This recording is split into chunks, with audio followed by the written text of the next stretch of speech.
Thank you so much for joining us, and welcome to the MKP offices this afternoon. I'm Chelsea Saffron, our senior creative copywriter, and today I'm sitting down with Max Chalkin, MKP's Executive Vice President and Chief Digital Officer and future leader of MKP, along with Hillary Kelvick, MKP's President and fearless founder and leader. The last time we spoke and sat down together, we heard from Hillary about the beginnings of MKP and what you treasured most about that experience.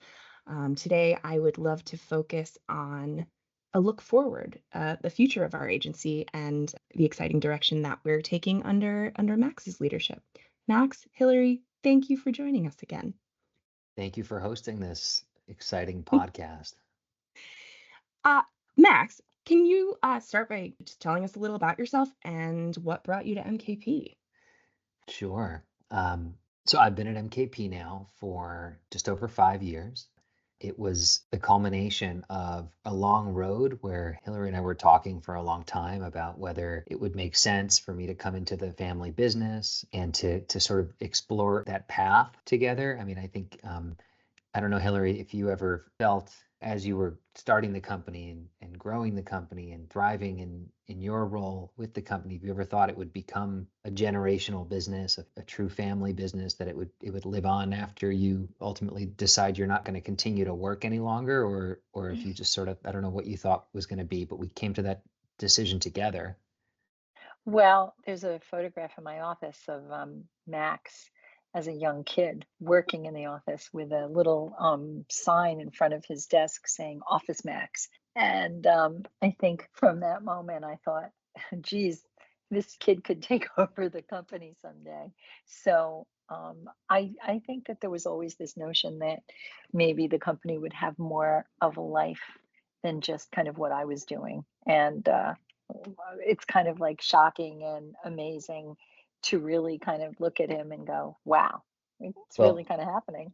it's yeah, I can only imagine what that must be like for you. I I always admired what you did with the company, and I always sort of felt like what an amazing gift it would be to stand on the shoulders of giants and to be able to do what you do. I mean, I was looked up to what you do and how you've done it, and it is really just an amazing blessing and a gift to be able to follow in your footsteps. But it was funny because Hillary always said, if you do want to work for me, or work with me, or explore this path together, we're not doing it right out of college. You need to go out into the world and you need to get some experience. And I did, and I took a really interesting, sort of truly bizarre and circuitous path through the working world before I wound up at MKP. I ended up going back to Spain, where I had studied abroad, and starting a business that I had conceived of actually while I was in Spain the first time. And it was this sort of recognition that everyone in Spain wants to learn English, American English, because they're enamored with American culture. But they're all learning British English. They're all learning business British English. So the idea that I had was a company that I started called Hablo Americano, I Speak American. And I built this network of teachers, and I encouraged them to use sort of multimedia, to use song lyrics or Seinfeld clips, or whatever, American movies, Tom Cruise clips, and we would use those sorts of things as teaching materials. And the business was thriving. I then found my way working for my alma mater, doing some science communication. Ultimately, when I came back to the States, and did some marketing and communications for this biotech institute. Sure. I then radically changed again, and I went to run campaigns, local campaigns. I was managing city council campaigns for the city of Cambridge, state rep campaigns for a couple different state reps, and then parlayed that into a job in the Massachusetts State House, where I ran a state rep's office in the State House and got to work on Beacon Hill in Massachusetts. And then it was then that I did some networking and ended up connecting with someone who was a former MKP employee. And she said, I'm now at a bank and we're looking for somebody who has experience in politics, because this bank, they had a political or sort of a social mission. And I don't know if this is something you'd be interested in, but it dawned on me that if I ever were to sort of bring my career back to, the possibility of working with mom, for mom, with mom, and ultimately taking the reins at MKP, that I would need some banking experience. And I got this job, and it took me back to New York, where I ended up working in the marketing department at a bank for 5 years, and that was my most kind of immediate experience, and the job that I had prior to coming to MKP. So kind of this incredibly diverse background and professional journey and really honing in on where you've ended up now. I've learned a lot in hearing about that. I do find a through line though. And there is, I mean, you have worked to create connections, whether that's connecting people with tools that they need or resources. I'm hearing too that you experimented through the channels through which to deliver these messages and form these connections. And I think that brings me to where you are here at MKP as the agency's first chief digital officer. You're sort of bringing all of this experience to bear in leading the agency's digital transformation. And I'm curious, can you share sort of the culminating vision for what you would like to implement here? Yeah, definitely. I think your observation is correct. I mean, what I think I've always been interested in is how to take complex concepts and make them simple. What we do at MKP is we take complex bank speak and we make it really easy for people to understand what matters to them, and so um, we're not trying to with MKP, we're not trying to change what we've done for 30 years, or we've been doing it so well for 30 years. I think what we're looking at is how do we use technology to do what we already do, but do it better. um, I sort of come back to our mission statement and our vision statement because I think that they're the best ways to describe kind of how our North Star has never changed. So our mission statement is to perfect the art and science of good communication. So let's just unpack that for a second. We have always been about the art and the science of good communication when it comes to complex merger communications, and what does this mean for me as a customer of my bank, and are my accounts changing, or is my bank is changing. And what MKP has offered to our clients is really, really good, clever, clear, smart, well designed communications that are driven by science, by data, and that are personalized, so that I don't have to comb through a bunch of stuff that doesn't matter to me, because you're only getting as a customer the information that matters to you. And so we've always done that, but now the art is a little different because we're working in a digital space sometimes. And so the art of a letter is different than the art of a website, is different than the art of an email or a push notification or a programmatic display ad, or streaming video, or whatever it is. I mean, the art is changes a little bit depending on the context of it all, and we have to sort of put the right art out there for the right channel. And the science is marketing is all science now. Marketing is all data, and so we've always been driven by the art and the science of good communication. But now we have to evolve for the times and for our clients' needs. I think what I would just I love to tag on to that. Really proud of all of these new channels and still taking along, like what you said, this notion of personalized direct mail, that it just becomes it's allowed us to build a really full realm of communications, not leaving anything behind, but really just enhancing. And what I think Max has done and continues to do is use all of these new channels to create a company that is really got a bigger plate and does more things better, because it's not just, well, we focus on direct mail, we focus on communications, speaking to them in the channels that they want to receive information in. And part of that is even learning and understanding who wants to get what in what channel. That's part of also what Max is bringing to the mix, this notion of really being able to identify. Joe Smith really is sick and tired of opening mail and reading paper, and he really wants things to be delivered to him and only via texts, or just being able to understand where to reach people and how to reach them in the manner in which they want to be reached.